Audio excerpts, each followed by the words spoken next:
ये खबर पारुल यूनिवर्सिटी द्वारा प्रस्तुत की गई है।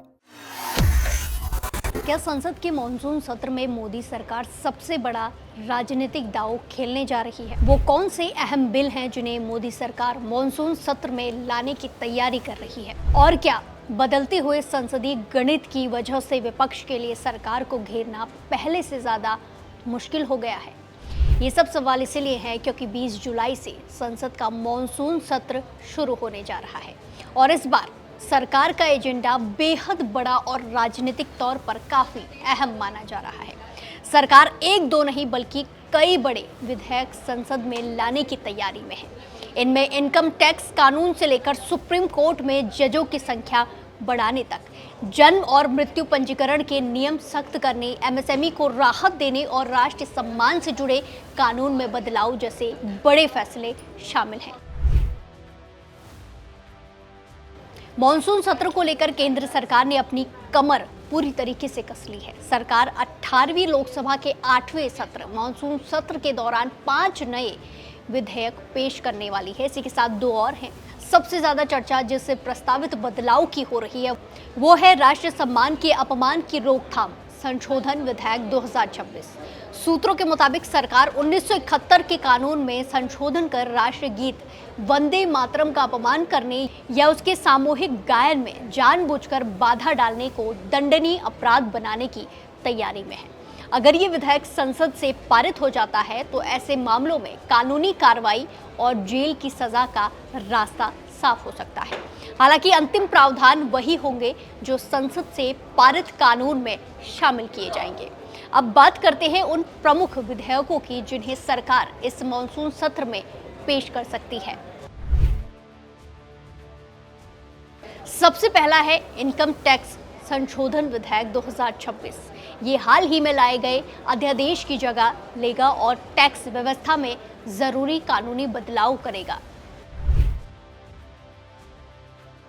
दूसरा है सुप्रीम कोर्ट जजों की संख्या संशोधन विधेयक 2026। इसके जरिए भारत के सर्वोच्च न्यायालय में मुख्य न्यायाधीश को छोड़कर जजों की संख्या 33 से बढ़ाकर 27 करने का प्रस्ताव है।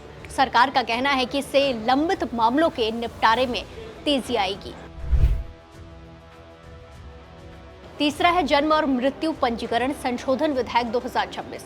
इसका मकसद जन्म और मृत्यु के विलंबित पंजीकरण को लेकर नियमों को और ज्यादा सख्त, इसी के साथ पारदर्शी बनाना है ताकि रिकॉर्ड में गड़बड़ी और फर्जीवाड़े पर रोक लगाई जा सके। चौथे की बात करें तो राष्ट्रीय सम्मान के अपमान की रोकथाम संशोधन विधेयक 2026, जिसकी सबसे ज्यादा चर्चा हो रही है और इसकी बात हमने सबसे पहले की थी।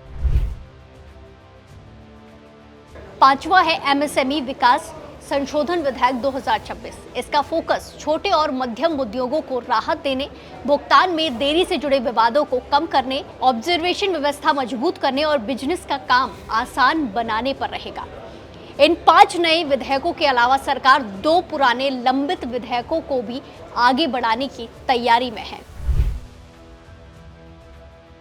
पहला है विदेशी अंशदान विनियमन संशोधन विधेयक यानी कि FCRA अमेंडमेंट बिल, जिसे 25 मार्च 2026 को लोकसभा में पेश किया गया था लेकिन पारित नहीं हो सका, तो इसे दोबारा से लाने की तैयारी चल रही है। दूसरा है विकसित भारत शिक्षा अधिष्ठान विधेयक 2025, जिसे पहले ही संयुक्त संसदीय समिति यानी कि JPC के पास भेजा जा चुका है। अब उसकी रिपोर्ट के बाद इसे आगे बढ़ाया जाएगा, लेकिन इस बार कहानी सिर्फ विधेयकों तक सीमित नहीं है। संसद का पूरा राजनीतिक गणित भी बदल चुका है। बजट सत्र के बाद से लोकसभा में एनडीए पहले की तुलना में ज्यादा मजबूत दिखाई दे रही है। बजट सत्र फरवरी 2026 से लेकर अब जुलाई 2026 तक संसदीय अंक गणित बदल चुका है। एनडीए मजबूत और विपक्षी इंडी गठबंधन कमजोर पड़ गया है। अप्रैल 2026 के बजट सत्र के बाद से राजनीति में इतना बड़ा उलटफेर हुआ है कि संसद की तस्वीर पूरी तरह बदलती नजर आ रही है। एनडीए की मजबूती की 3 बड़ी वजह है। पहली, टीएमसी का ममता बनर्जी की पार्टी टीएमसी के 28 में से 20 सांसद एनसीपीआई में शामिल हो गए हैं और एनडीए को समर्थन दे रहे हैं। स्पीकर ओम बिरला इनके विलय पर फैसला लेंगे। दूसरी वजह की बात करें तो शिवसेना यूबीटी की कमजोरी। उद्धव ठाकरे के गुट के 6 सांसद एकनाथ शिंदे के खेमे में शामिल हो गए हैं। तीसरी वजह डीएमके कांग्रेस गठबंधन टूटना। तमिलनाडु में कांग्रेस के टीवीके से गठबंधन के बाद डीएमके इंडी गठबंधन से अलग हो गया है। डीएमके के 22 सांसद अब विपक्ष के साथ नहीं गिने जाएंगे। हालांकि डीएमके एनडीए में शामिल नहीं हुआ है, लेकिन बीजेपी को उम्मीद है कि वो चुनिंदा बिलों पर इश्यू बेस्ड समर्थन दे सकता है, यानी कि कुछ मुद्दों पर सरकार को समर्थन देने की संभावनाएं जताई जा रही है। इसी वजह से सरकार को इस बार कई विधेयकों को पारित कराने में पहले की तुलना में ज्यादा राजनीतिक बढ़त मिलती नजर आ रही है, ऐसी आशंकाएं चल रही है। हालांकि संविधान संशोधन जैसे किसी भी बड़े बदलाव के लिए अभी भी सरकार को 2/3 बहुमत की जरूरत होगी। मौजूदा स्थिति में एनडीए के पास लगभग 319 सांसदों का समर्थन माना जा रहा है। ऐसे में उसे अन्य दलों के समर्थन की भी जरूरत पड़ सकती है। अब ऐसे में सवाल है कि जो विधेयक सरकार लाएगी क्या उन्हें पास करा पाएगी। तो संविधान संशोधन के लिए 2 शर्तें हैं। कुल सदस्यता का बहुमत, यानी कि 543 में से कम 272 सांसद। इसी के साथ उपस्थित और वोट डालने वालों का 2/3, यानी कि अगर 500 सांसद वोट डालते हैं तो कम से कम 334 वोट। वहीं अब संसद में सरकार की मौजूदा स्थिति देखें तो एनडीए की मौजूदा ताकत 319 सांसद हैं। 2/3 का आंकड़ा 360 है, 3 सीटें खाली होने की वजह से। तो ऐसे में अंतर 41 वोट का है। अब ऐसे में सवाल सरकार को और कहां से समर्थन मिल सकता है, वोट मिल सकते हैं। तो डीएमके के 22 सांसद का समर्थन मिलने की गुंजाइश है, जो कई मुद्दों पर सरकार का समर्थन कर सकते हैं। अप्रैल में एनडीए को 5 वोट अलग से मिले थे। अन्य क्षेत्रीय दलों का समर्थन भी मिल सकता है।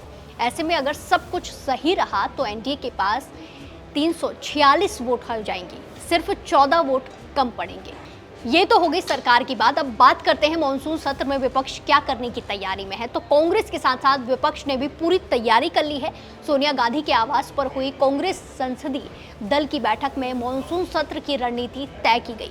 कांग्रेस अध्यक्ष मल्लिकार्जुन खड़गे और वरिष्ठ नेताओं ने साफ कहा कि सरकार को कई मुद्दों पर घेरा जाएगा। इनमें देखा जाए तो अयोध्या राम मंदिर चढ़ावा विवाद, पेपर लीक, शिक्षा व्यवस्था में भ्रष्टाचार, महंगाई, संस्थाओं के दुरुपयोग, राजनीतिक दलों को तोड़ने के आरोप, विदेशी नीति, एथनॉल के साथ साथ और भी कई मुद्दे हैं। पर्यावरण और वनों की कटाई, एससी, एसटी, ओबीसी और अल्पसंख्यकों के अधिकारों जैसे कई मुद्दे हैं। कांग्रेस सांसद प्रमोद तिवारी ने भी कहा है कि राम मंदिर चढ़ावा विवाद को संसद में प्रमुखता से उठाया जाएगा। यानी साफ है कि मॉनसून सत्र सिर्फ कानून बनाने का मंच नहीं होगा, बल्कि सरकार और विपक्ष के बीच तीखी राजनीतिक लड़ाई भी जरूर देखने को मिलेगी। ऐसे में अब सबसे बड़ा सवाल यही है, इस पूरे घटनाक्रम का असर क्या होगा। अगर सरकार अपने अधिकांश विधेयक पारित करने में सफल रहती है तो टैक्स सिस्टम, न्यायपालिका, राष्ट्र सम्मान, नागरिक पंजीकरण और एमएसएमई सेक्टर में बड़े कानून बदलते हुए नजर आएंगे, कानूनी बदलाव देखने को मिल सकते हैं। वहीं अगर विपक्ष इन मुद्दों पर सरकार को घेरने में सफल रहता है तो संसद के भीतर जोरदार बहस और कई बार गतिरोध की स्थिति भी बन सकती है। सबकी नजर अब 20 जुलाई से शुरू होने वाले मॉनसून सत्र पर है, क्योंकि यही तय होगा कि सरकार अपने एजेंडे को कितना आगे बढ़ा पाती है और विपक्ष उसे कितनी चुनौती दे पाता है। आपको क्या कुछ लगता है, क्या सरकार के ये प्रस्तावित विधेयक देश के लिए ज़रूरी सुधार हैं या विपक्ष के उठाए मुद्दे ज़्यादा अहम होने वाले हैं? अपनी राय कमेंट्स में ज़रूर दें और बाकी देश और दुनिया की तमाम बड़ी अपडेट्स के लिए जुड़े रहिए दैनिक जागरण के साथ। नमस्कार।